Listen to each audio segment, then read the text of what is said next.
Paz e graça, amados irmãos, mais uma vez. Antes de mais nada, quero agradecer a Deus pelo privilégio que Ele me dá na sua presença e na vossa presença. Deus e Pai, obrigado por este dia, obrigado por este privilégio que me dás na tua presença e na tua santa presença e na presença dos meus amados irmãos e teus filhos, Pai. Também te peço que agora sejas tu a falar em vez de mim, Pai. Que o teu povo ouça a tua voz em vez da minha e que sejas tu engrandecido e eu cada vez mais pequeno, Pai. É o que eu te peço e agradeço, Jesus. Em teu nome que vives e reinas para sempre. Amém e amém. Amados, quero-vos pedir duas coisas. Em nome de Jesus, o que eu tiver a dizer que não esteja de acordo com a palavra ou com a mensagem, que me digam, pois também sou homem para errar. Amados, também vos quero pedir que onde está o missionário Samuel Araújo, que está a congregar no Amazonas, onde tem pessoas que não têm roupas, alimentos, pois que nós possamos ajudar essas pessoas. E também a pastora Tânia Nascimento, que também está no Acre, onde tem pessoas lá, onde ela está a congregar, que não têm roupas, alimentos, essas coisas que para nós também está mais, possamos passar a elas. Amados, também queria mandar abraços para o pastor Pedro Lopo, que tem sido um amigo impecável, um amigo fiel, um amigo que vá muito poucos. Aliás, não só um amigo e um pastor, mas também como um homem de Deus, como há poucos. E também como a missionária Bruna Elisa, como a maneira como ela mima as suas ovelhas. Ou seja, a ela eu posso a ela e ao pastor Pedro Lopo, há uma, como em 1 Pedro diz, como Pedro diz, não, que apresentai o rebanho de Deus não pela força, mas sim por vontade. E pelo que eu tenho visto, esses dois servos de Deus assim o fazem. E louva a Deus por eles. Agradeça a Deus por eles. E pelas suas casas, é claro.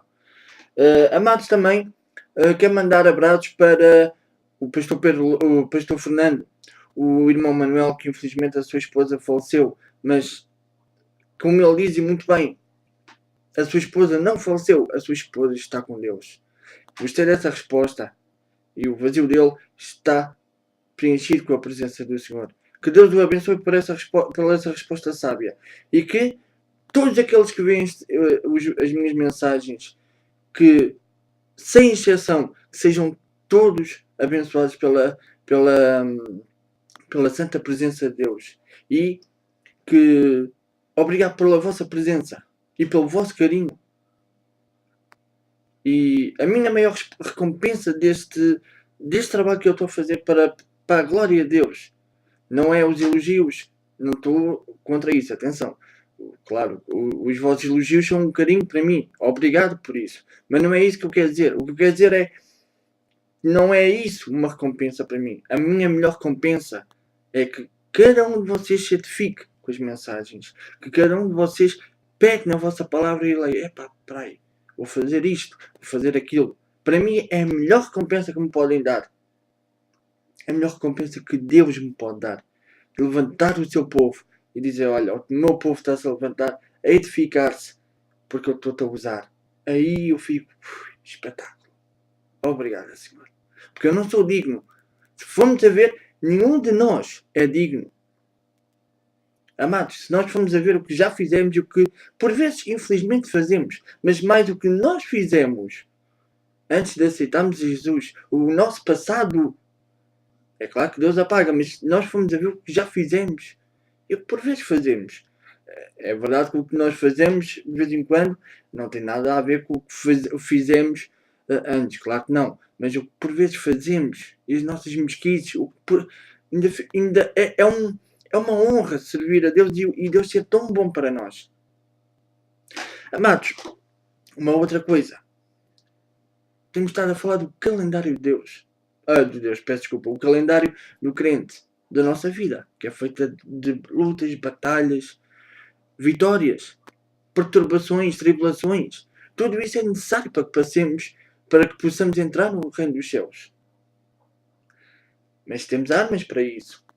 Não somente obras para nos ensinar, para nos ajudar.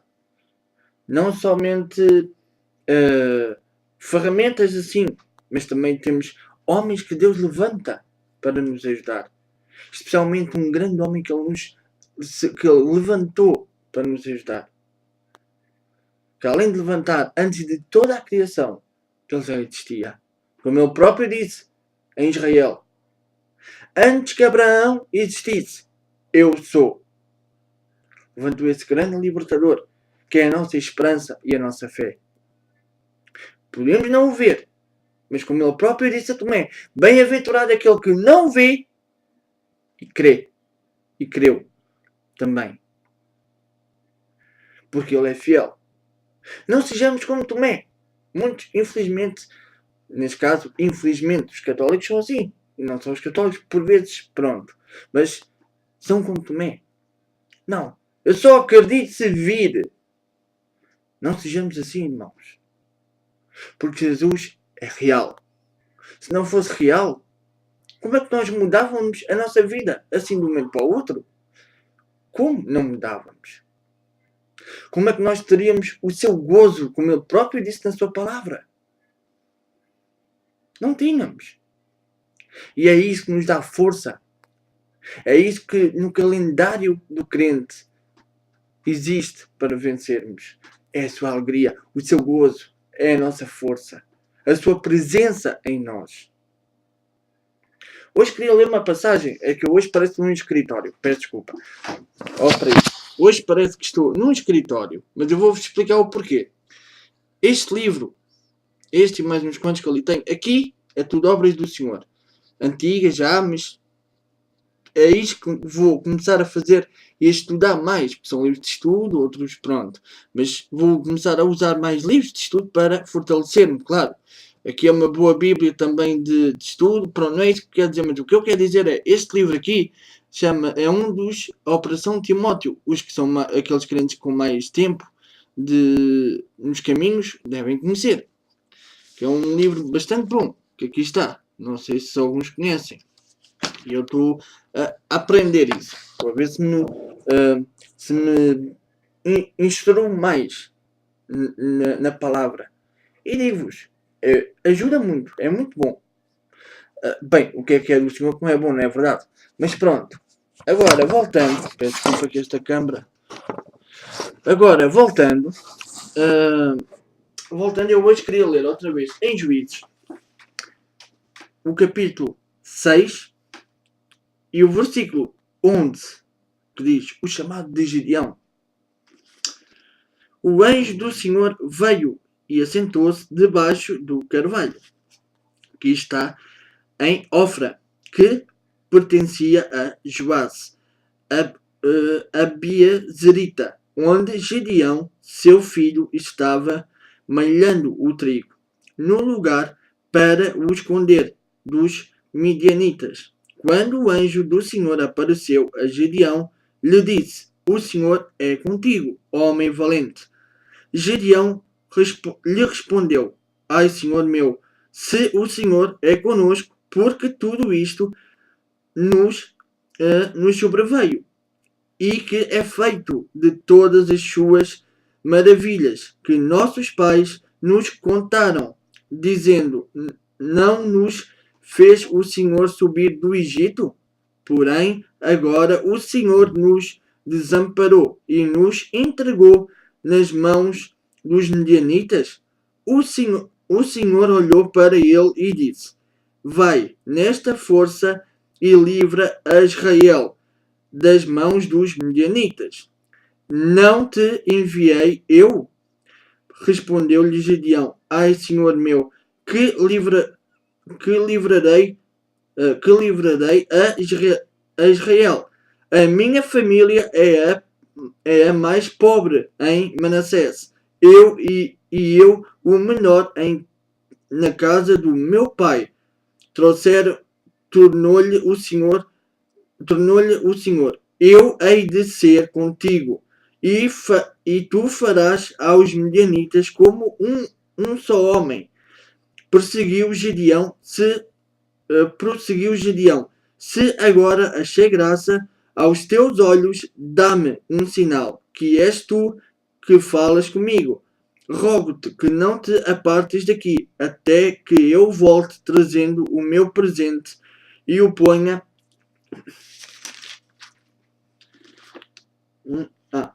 que o ponha diante de ti. E respondeu ele: Esperarei até que voltes. E entrou Gedeão, preparou um cabrito e bolos asmos e de um efa de farinha, pondo a carne num cesto e o caldo numa panela, trouxe tudo até debaixo do carvalho e o apresentou ao anjo de Deus. Porém, o anjo de Deus lhe disse: Toma a carne e os bolos e põe-os sobre esta rocha e derrama-lhes por cima o caldo. E assim fez. E estendeu o anjo do Senhor a ponta do cajado que estava na sua mão e tocou a carne e os bolos asmos. E então subiu fogo da rocha e consumiu a carne e os bolos asmos. E o anjo do Senhor desapareceu da sua presença. E então Gedeão viu que era o anjo do Senhor e disse: Ai de mim, Senhor, que vi o anjo do Senhor face a face. Porém o Senhor disse: Paz seja contigo, não temas, não morrerás. E então Gedeão edificou ali um altar ao Senhor e lhe chamou o Senhor é a paz até o dia de hoje. Está o altar em Ofra dos Abiezeritas. Naquela mesma noite o Senhor lhe disse: Toma o boi de teu pai e, a saber, o segundo boi de 7 anos, derruba o altar de Baal, que é de teu pai, e corta o, o, o poste ídolo que está ao pé dele. Edifica ao Senhor teu Deus um altar no cume deste lugar, forte na forma de vida. E toma o segundo boi e o oferece em holocausto com a lenha que cortaste do bosque. E então Gedeão tomou 10 homens entre os seus servos e fez como o Senhor lhe dissera.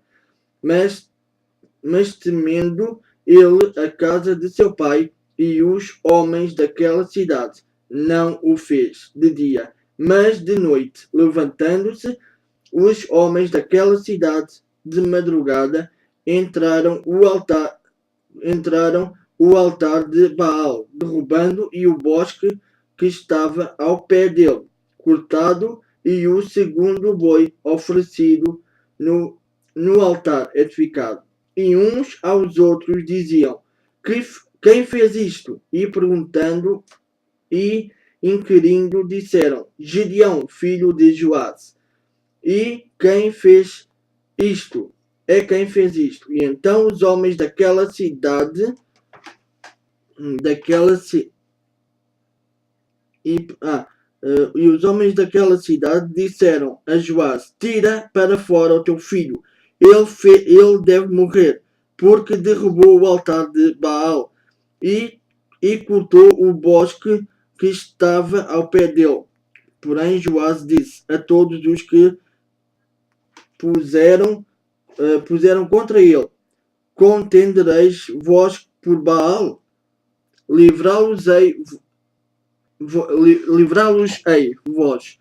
Qualquer que por contender ainda esta manhã será morto, se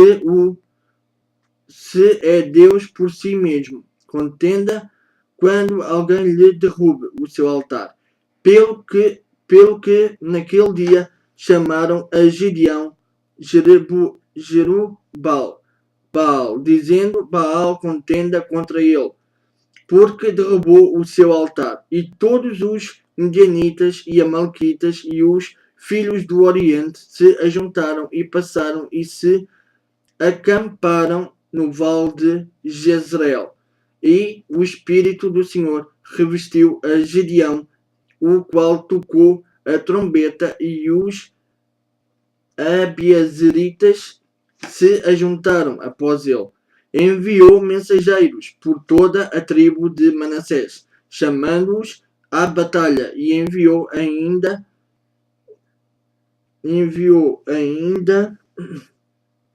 mensageiros a Asser e a Zebulon e a Naphtali, que lhes saíram ao encontro. Disse Gedeão a Deus, se hás de livrar a Israel por minhas mãos, como disseste, olha, eu porei um velo de lã na eira. Se o orvalho estiver somente no velo e seca a terra ao redor, então conhecerei que há de livrar a Israel por minha mão, como disseste. E assim aconteceu. No dia seguinte, ele se levantou de madrugada, apertou o velo e de orvalho do velo e espremeu uma taça cheia de água.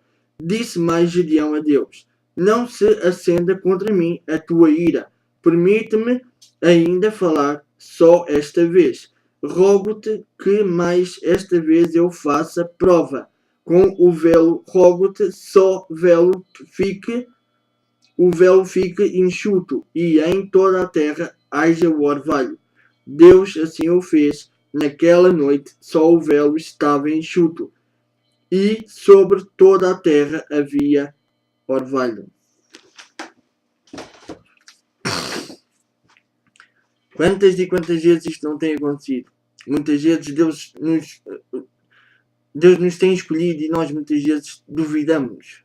E é isto que nos impede de avançar muitas vezes. A dúvida. Nós muitas vezes não saímos dali ou daquela situação porque duvidamos, como Gedeão o fez. Gedeão venceu os outros porque conheceu, foi com Tomé. Teve que ver para crer. Mas nós já tivemos muitas provas, já temos os exemplos. Mas mesmo assim somos como Tomé. Muitas das vezes. Não o devemos ser. Se Deus o disse, se Deus nos escolheu, se Deus se manifestou a nós de tal maneira, assim ou assim, nós devemos aceitar. Se foi assim que Deus disse, ou em sonhos, ou em profecias, devemos aceitar. Se foi um falso profeta e não aconteceu, não devemos julgar nem devemos fazer nada. Isso é lá com ele e com Deus. Porém, nós, se alguém nos disse alguma coisa ou profetizou, devemos guardar. Na mesma. Se foi um falso profeta, é com Deus e com ele. Não devemos fazer mais nada. Porém, se Deus nos mostrou em sonhos, aí é diferente. Devemos buscar mais isso. Por hoje fica assim. Que Deus vos abençoe.